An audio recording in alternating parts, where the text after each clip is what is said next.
ನಮಸ್ಕಾರ ಪ್ರಿಯ ವೀಕ್ಷಕರೇ, ಎನ್ಐ ನ್ಯೂಸ್ಗೆ ಸ್ವಾಗತ. ನಾನು ನಿಮ್ಮ ನಿರಂಜನ್ ಶಿರೋಡ್. ಬೆಳಗಾವಿ ಜಿಲ್ಲೆಯ ಹುಕ್ಕೇರಿ ತಾಲೂಕಿನ ಯಮಕನಮರಡಿ ಮತಕ್ಷೇತ್ರದ ವ್ಯಾಪ್ತಿಯಲ್ಲಿ ಬರುವ ಪಾಚಾಪುರ ಉಪಠಾಣೆಯಲ್ಲಿ ದಿನಾಂಕ 2/8/2025 ಗಣೇಶ ಉತ್ಸವದ ಅಂಗವಾಗಿ ಪೂರ್ವಭಾವಿ ಸಭೆ ನೆರವೇರಿತು.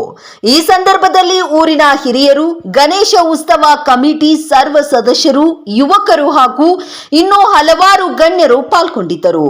ಶಾಂತಿ ಸಭೆಯಲ್ಲಿ ಸಿಪಿಐ ಸಾಹೇಬರಾದ ಜಾವೇದ್ ಮುಷಾಪುರೆರವರು ಮಾತನಾಡಿ, ಶಾಂತ ರೀತಿಯಿಂದ, ಭಾವೈಕ್ಯತೆಯಿಂದ, ಭಕ್ತಿ ಪೂರ್ವಕವಾಗಿ, ಸಾಂಪ್ರದಾಯಿಕವಾಗಿ ಯಾವುದೇ ವ್ಯಸನಗಳನ್ನು ಮಾಡದೆ ಹಿರಿಯರ ಮಾರ್ಗದರ್ಶನದಲ್ಲಿ ಗಣೇಶೋತ್ಸವ ಆಚರಿಸಬೇಕು.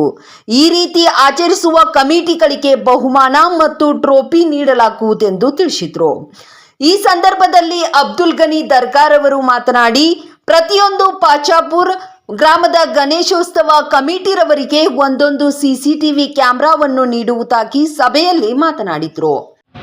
ಯಾವ ಮಂಡಳ ಸೆಕೆಂಡ್ ಕಂಡೀಷನ್ ಬೇಗನೆ ವಿಸರ್ಜನೆ ಮಾಡ್ತಾರೆ. ಮೂರನೇದು, ಯಾವ ಮಂಡಳದಲ್ಲಿ 1ನೇ ದಿನದಿಂದ 11ನೇ ದಿನದ ಮಟ್ಟ ವ್ಯಸನಿಗಳು ಕಂಡುಬರುವುದಿಲ್ಲ. ವ್ಯಸನಿಗಳಂದ್ರೆ ಶನಿಕುಮಾರರು, ಕಾಂಗ್ರೆಸ್ ಇರ್ಬೋದು, ಆ ಮಂಡಳದಾಗ ಗಣಪತಿ ಮಂಡಳದಾಗ 1ನೇ ದಿನದಿಂದ 11ನೇ ದಿನದ ಮಟ್ಟ ಕಂಡುಬರುವುದಿಲ್ಲ. 4ನೇದು, ಯಾವ ಗಣಪತಿ ಮಂಡಳದಾಗ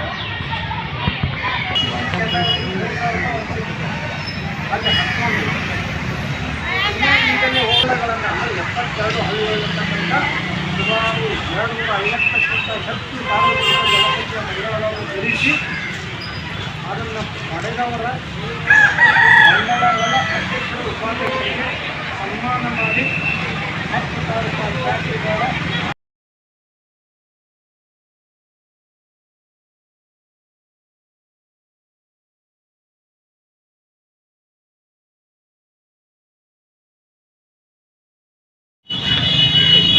ನಮ್ಮಲ್ಲಿ ಆಗಿದಾಗ ಅದನ್ನು ನಾವು ಎಲ್ಲ ಕಮಿಟಿ ಅಧ್ಯಕ್ಷರ ಹಾಗೂ ಉಪಾಧ್ಯಕ್ಷರ ಪರವಾಗಿ ನಾನು ಅವರಿಗೆ ಧನ್ಯವಾದಗಳು ತಿಳಿಸ್ತೀನಿ. ನಾವು ಆ ರೀತಿ ಕಾರ್ಯ ಮಾಡಿಕೊಂಡು ನಮ್ಮದು ಒಂದು ವಾರ್ಡ್ ಅದು, ನಾವು ಗ್ರಾಮದಲ್ಲಿ ಅಂತ ಇಂಥ ಒಂದು ವಾರ್ಡ್ ಅದನ್ನು ಪಾಸಾಪುರ ನಮಗೆ ಜಾತ್ರೆ ಅದ ನೆಕ್ಸ್ಟ್ ಈ ವರ್ಷದಿಂದ ನಾವು ಪಾಸಾಪುರ ಕಲಿಸ್ತೀವಿ ಅಂತೇಳಿ ಒಂದು ನಾವು ಭರವಸೆ ಕೊಡ್ತೀನಿ ಸರ್ಗೆ.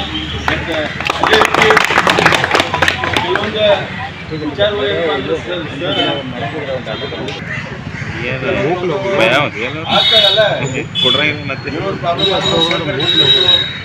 ಮೀನು ಇರೋದನ್ನ ಆ ಮೀನ ಹಿಡ್ಕೋ ಪ್ರಯತ್ನ ನಾವು ಮಾಡ್ತೀವಿ. ಆ ಮೀನ ಅಂದ್ರೆ ತಲೆ ಏನಾಗೋದಿಲ್ಲ, ಸ್ವಚ್ಛ ಉಳಿದಿತ್ತಂದ್ರೆ ಆ ಕೆಲಸ ನಾವು ಮಾಡೋದು. ನಮ್ಮ ಪಾಸಾಪುರದಾಗ ಎಷ್ಟು ಗಣೇಶೋತ್ಸವ ಕಮಿಟಿಗಳು ಅಧ್ಯಕ್ಷರಿದ್ದಾರು, ಉಪಾಧ್ಯಕ್ಷರು, ಅವ್ರು ಒಂದು ಒಳ್ಳೆ ಗಲಭೆ ಮಾಡೋದಿಲ್ಲ, ಶಾಂತಿ ರೀತಿಯಿಂದ ನಾವು ವಿಸರ್ಜನೆ ಮಾಡ್ತೀವಿ, ನಾವು ತೊಗೊಂಡ್ಬರ್ತೀವಿ ಅಂತ ಹೇಳಿ ಒಂದು ಭರವಸೆ ಕೊಡ್ತಾನೆ ಸರ್ಗ. ಅದೇ ರೀತಿ ಪ್ರತಿಯೊಂದು ಫಂಕ್ಷನ್